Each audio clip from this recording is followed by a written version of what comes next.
వ్యాసం వ్యాసకరం వందే మునిం నారాయణం స్వయం. యతః ప్రాప్తకృపా లోకాముక్తా కలేర్గ్రహాత్. యస్య తుండాచ్యుతశ్చ్యుతో రాజతేయం రసాత్మకః. తమచ్యుతకథాకుంజే సుకూజంతం శుకం భజే. శ్రీధరం శ్రీధరం వందే శ్రీధరైకపరాయణం. శ్రీధరం శ్రీధరం వందే శ్రీధరైకపరాయణం. యస్యైవ శ్రీప్రసాదేన శ్రీధరేయం కృతిః కృతా. రాధాభక్తిర్హరిర్జ్ఞానం తాభ్యాం యా చ సమన్వితా. తాం శ్రీభాగవతీం గాథాం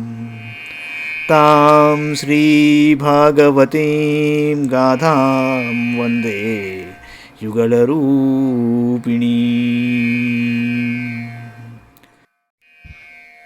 భాగవత మహాపురాణంలోని దశమస్కంధంలో 89వ అధ్యాయంలోని చివరి భాగంలో ఉన్నాం. పూర్వం మీరు చూశారు, బ్రాహ్మణుడు పిల్లల్ని కాపాడుతానని ప్రతిజ్ఞ చేశాడు అర్జునుడు, కానీ అతని వల్ల కాలేదు. తర్వాత ఏమైందో చూద్దాం. ఏవం శపతి విప్రర్షౌ విద్యామాస్థాయ ఫాల్గుణః. జయౌ సంయమనీమాచు యత్రాస్తే భగవాన్ యమః. విప్రాపత్యవచక్షాణస్తతా ఇంద్రీమగాత్ పురీం. ఆగ్నేయీం నైరుతీం సౌమ్యాం వాయవ్యాం వారుణీమథ. రసాతలం నాకపృష్ఠం ధిష్ణ్యాన్యన్యాన్యుదాయుధః. తతో లబ్ధద్విజసుతో యనిస్తీర్ణ ప్రతిశ్రుతః. అగ్నిం వివిక్షు కృష్ణేన ప్రత్యుక్తః ప్రతిషేధత.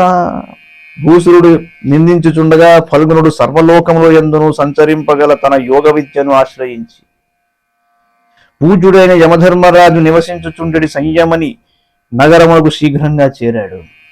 కానీ అచట బ్రాహ్మణుని సంతానము కనబడకపోవుటతో సాయుధుడై క్రమముగా ఇంద్రుని పట్టణమైన అమరావతిని, అలాగే అగ్ని, నివృత్తి, చంద్ర, వాయు, వరుణలోకములను, రసాతలాది అధోలోకములను, ఊర్ధ్వలోకములను, ఇంకను తదితర ప్రదేశములను బ్రాహ్మణ పుత్రులకై గాలించాడు. ఎక్కడనూ విప్రుని సుతులు కనబడకపోవుటతో అర్జునుడు తాను చేసిన శపథమునందు విఫలుడై అగ్నిలో ప్రవేశించుటకు సన్నద్ధుడైపోయాడు. అంతట శ్రీకృష్ణుడు ఆయనను నివారిస్తూ ఇలా అన్నాడు. దర్శయేద్వ్యసూనూస్తే మావజ్ఞాత్మానమాత్మనా. ఏతేన కీర్తిం విమలాం మనుష్యాః స్థాపయిష్యంతి. ఇది సంభాష్య భగవాన్ అర్జునేన సహేశ్వరః. దివ్యం స్వరథమాస్థాయ ప్రతీచీం దిశమావిశతు. సప్తద్వీపాన్ సప్త సింధూన్ సప్త సప్తగిరీనథ. లోకాలోకం తథాతీత్య వివేశ సుమహత్తమః. తత్రాశ్వాఘశైభ్య సుగ్రీవ మేఘ పుష్పపలాహకాః. తమసి భ్రష్టగతయో బభూవుర్భరతర్షభ. తాన్ దృష్ట్వా భగవాన్ కృష్ణో మహాయోగీశ్వరేశ్వరః. సహస్రాదిత్య సంకాశం స్వచక్రం ప్రాహిణోత్పురః. తమస్సు ఘోరం గహనం కృతం మహద్విదారయద్భూరితరేణ రోచిషా. మనోజవం సర్వవిషే సుదర్శనం గుణచ్యుతో రామశరో యథాచమూ. చాలా ఆశ్చర్యకరమైన విషయం ఏమిటంటే, శ్రీకృష్ణుడు అన్నాడు, అర్జున, నిన్ను నువ్వు తక్కువగా ఊహించుకొనవద్దు. నీకు బ్రాహ్మణుని తనయులను చూపిస్తానన్నాడు. ఇప్పుడు నిన్ను నిందించుచున్న వారెల్లరూ నీ నిర్మలమైన ఘనకీర్తిని వేణోళ్ల ప్రశంసిస్తారన్నాడు. సకల లోక పూజ్యుడు, సర్వశక్తిమంతుడు అయిన శ్రీకృష్ణుడు అర్జునుని ఈ విధంగా ఓదార్చాడు. తరువాత ఆ ప్రభువు అర్జునుడితో కూడి దివ్యమైన తన రథమునందు ఆసీనుడై పశ్చిమ దిశకు బయలుదేరాడు.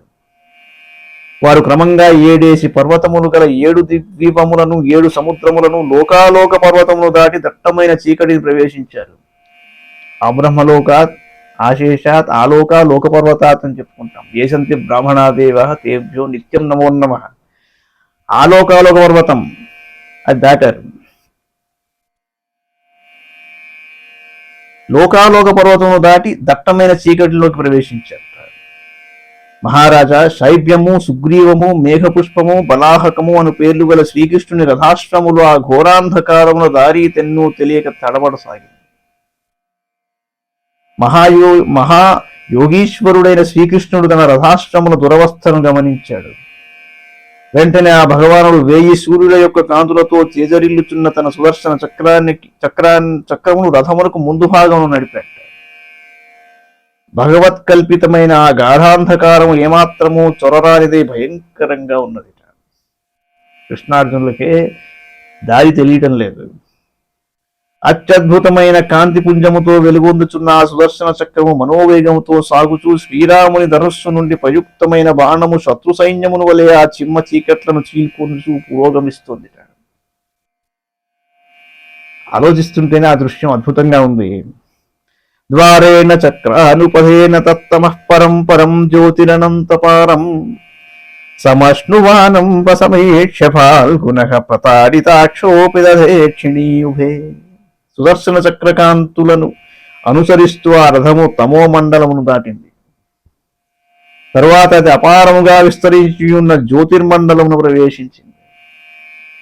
ఆ కాంతి పుంజములు కనులలోబడి బాధించుచుండుటతో అర్జునుని కన్నులు చూడలేక మూతబడిపోయాయి. తద ప్రవిష్ట సలిలం నభస్వతాబలీయ సైజద్రుహదూర్మిభూషణం తత్రాద్భుతం వైభవనం జుమత్తమం భ్రాజన్మణిస్తంభ సహస్రశోభితం. ముందుకు సాగిపోవుచున్న శ్రీకృష్ణ భగవానుని దివ్య రథము ఒక జలరాశి యందు ప్రవేశించి ప్రచండమైన వాయువుల ధాటికి ఎగిసిపడుతున్న తరంగముల జలధికి ఆభరణములై ఒప్పుచున్నాయి. ఆ జలములకు అధోభాగములు గల ఒక అద్భుత భవనమందు ఆ రథము ప్రవేశించింది. ఆ మహాభవనము వేల కొలది మణిస్తంభములతో విరాజిల్లుచున్నది. వాటి కాంతులు నలువైపుల ప్రసరిస్తూ ఆ భవన శోభను ఇనువడింపజేస్తున్నాయి. తస్మిన్ మహాభీమమనంతమద్భుతం సహస్రమూర్ధన్య ఫణామణిద్యుభి విభ్రాజమానం ద్విగుణోల్బణేక్షణం సితాచలాభం శితికంఠజిహ్వం. ఇంకా ఎలా ఉందయ్యా అంటే, ఆ మహాభవనమునందు ఆదిశేషుడు విలసిల్లుచున్నాడు. ఆయన శరీరము మిగుల అద్భుతమై భయంకరంగా ఉందిట. ఆ స్వామి తన 1000 పడగలపై గల దివ్య మణికాంతులతో తేజరిల్లుచున్నాడు. ఒక్కొక్క శిరమునందు గల 2 కన్నులు మిక్కిలి భయానకంగా ఉన్నాయి. ఆ ప్రభువు యొక్క దేహము శ్వేతకాంతులను వెళ్లి విరియజేస్తూ స్ఫటిక పర్వత తుల్యమై అలరారుచుండెను. కంఠము నాలుకలు నీలవర్ణ శోభితములే ఉన్నాయి. వారికి అట్టి ఆదిశేషుని దర్శనమయ్యిందిట. దదర్శ తద్భోగ సుఖాసనం విభుం మహానుభావం పురుషోత్తమోత్తమం సాంద్రాబుదాభం సుపిశంగవాససం ప్రసన్నవక్త్రం రుచిరాయతే క్షణం. అచ్చట ఆదిశేషుని దేహము తల్పముగా చేసుకుని దేదీప్యమానుడై వెలుగొందుచున్న శ్రీమన్నారాయణుని అర్జునుడు దర్శించాడు. ప్రభావశాలి అయిన ఆ శ్రీహరి బ్రహ్మాది దేవతలలో ఉత్తమోత్తముడండి. ఆ స్వామి శరీరము దట్టమైన మేఘం వలె శ్యామవర్ణముతో శోభిల్లుచున్నది. పట్టు పీతాంబరధారి అయిన ప్రభువు యొక్క వదనము ప్రసన్నమై మనోహరమైన విశాల నేత్రములతో అలరారుచుండెను. ఆ దేవదేవుని పాలభాగమున గల అసంఖ్యాకములైన ముంగురులు మణిమయ కిరీట కుండలముల కాంతులచే ద్విగుణిత శోభలను వెలరాచుచుండెను. ఆ సర్వేశ్వరుని అష్టభుజములు దీర్ఘములై బలిష్టములై మనోహరంగాను. శ్రీవత్స చిహ్నముతో ఒప్పుచున్న ఆదిదేవుని వక్షస్థలం నందు కౌస్తుభమణి వనమాల అలంకృతములై చక్కగా విరాజిల్లుచుండెను. మహామణి వ్రాత కిరీట కుండల ప్రభా పరిక్షిప్త సహస్ర కుంతలం ప్రలంబచార్వష్టభుజం సకౌస్తుభం శ్రీవత్సలక్ష్మం వనమాలయావృతం సునందనంద ప్రముఖైః స్వపార్షదైః చక్రాదిభిర్మూర్తిధరైర్నిజాయుధైః పుష్ట్యా శ్రియా కీర్త్యజయాఖిలబ్ధిభిః నిషేవ్యమానం పరమేష్ఠినాం పతిం. బ్రహ్మాది సకల దేవతలకును అధిపతి అయిన శ్రీమన్నారాయణుని నంద సునందాదులైన ప్రముఖ పార్షదులు, ఆకృతిని దాల్చిన శంఖచక్రాది ఆయుధములు, పుష్టి, శ్రీ, కీర్తి, అజ అను శక్తులు, అణిమాది సకల సిద్ధులు సేవిస్తున్నాయి. అంతటా శ్రీకృష్ణుడు తన రూపమే అయిన అనంతునకు నమస్కారం చేశాడు. వవంద ఆత్మానమనంతమచ్యుతో జిష్ణుశ్చ తద్దర్శన జాత సాధ్వస తావాహ భూమా పరమేష్ఠినాం ప్రభు బద్ధాంజలి సస్మితమూర్జయాగిరా. అర్జునుడును ఆ స్వామికి నమస్కారం చేసుకున్నాడు. ఆ శేషతల్ప శయనుని దర్శించుటతో అర్జునునిలో భక్తిపూర్వక భయం ఏర్పడిందిట. అంజలి ఘటించి నిలిచియున్న శ్రీకృష్ణార్జునులతో దేవాదిదేవుడైన శ్రీ మహావిష్ణువు దరహాసమునర్చుచు మృదు మధుర గంభీర వచనము ఇలా పలికేట. ఏమన్నాడయ్యా అంటే, ద్విజాత్మజా మే యువయో దిదృక్షుణ మయోపనీతా భువి ధర్మగుప్తయే కళావతీర్ణా భవనేర్భరాసురాన్ అత్వేహ భూయస్త్వరయేతమంతి మే పూర్ణకామావపి యువాం నరనారాయణా వృషి ధర్మమాచరతాం స్థిత్యైరుషభౌ లోక సంగ్రహం. కృష్ణార్జునులారా, మీ ఇరువులను చూడవలయునను కోరికతోడనే నేను బ్రాహ్మణ కుమారులను ఇక్కడికి తెప్పించాను. మీరు ఎవరో కారు, ధర్మమును రక్షించుటకే నా అంచెలతో భూతలమును అవతరించారు. భూమికి భారముగా ఉన్న రాక్షసులను హతమార్చి తిరిగి నా యొద్దకు త్వరగా వచ్చేయండి. మీరిద్దరును నరుడు నారాయణుడు అను ఋషి ప్రముఖులు.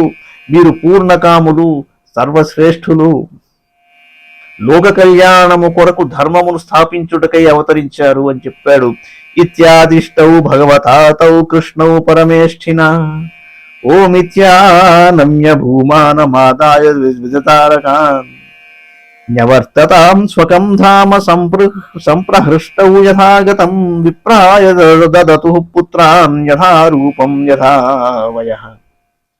ఆ పరమ పురుషుడు ఇలా ఆదేశించిన తరువాత ఆయన ఆజ్ఞను తరవాల్చి కృష్ణార్జునులు ఆ స్వామికి నమస్కరించారు.